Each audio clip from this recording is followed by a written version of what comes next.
রোজা রেখে যে ব্যক্তি মিথ্যা কথা, মিথ্যা কাজ মানে পাপ কাজ, অন্যায় কাজ ছাড়তে পারলো না, তার না খেয়ে থাকা, না পান করে থাকাতে আল্লাহর কিছু যায় আসে না। তার ওই রোজার আল্লাহর কোনো প্রয়োজন নাই। এটা জাস্ট উপোস, এটা জাস্ট অনাহার, জাস্ট আমি পানি খাইনি, আমি খাবার দাবার গ্রহণ করিনি, দ্যাটস ইট, এতটুকুই। এটা আল্লাহর কিছু যায় আসে না।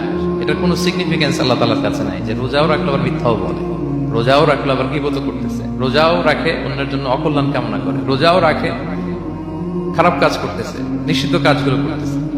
তাহলে এই রোজা রাখা না রাখার সমান, এই রোজায় কোনো ফায়দা নাই। একটা ওয়ার্নিং পাওয়া গেছে না এখানে, যে ওয়ার্নিং, রোজা রেখে সাবধান, কোনো পাপ কাজের সাথে জড়ানো যাবে। আরেকটা ভয়ঙ্কর ওয়ার্নিং, যেটা বেসিকলি রাসূল সাল্লাল্লাহু আলাইহি ওয়াসাল্লামের পক্ষ থেকে গভীর হুঁশিয়ারি এবং বদদোয়া, বেসিকলি খুবই ভয়ঙ্কর এই বর্ণনাটা।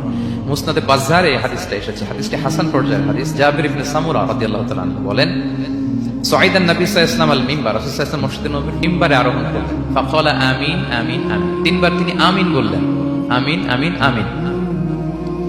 ফালাম্মা নাযালা সুইলা আন যালিক, যখন নেমে আসলেন জিজ্ঞেস করা হলো, রাসূল সাল্লাল্লাহু আলাইহি ওয়াসাল্লাম আপনি আমিন আমিন আমিন বললেন, এমন তো করতে দেখি না কখনো, কেন বললেন?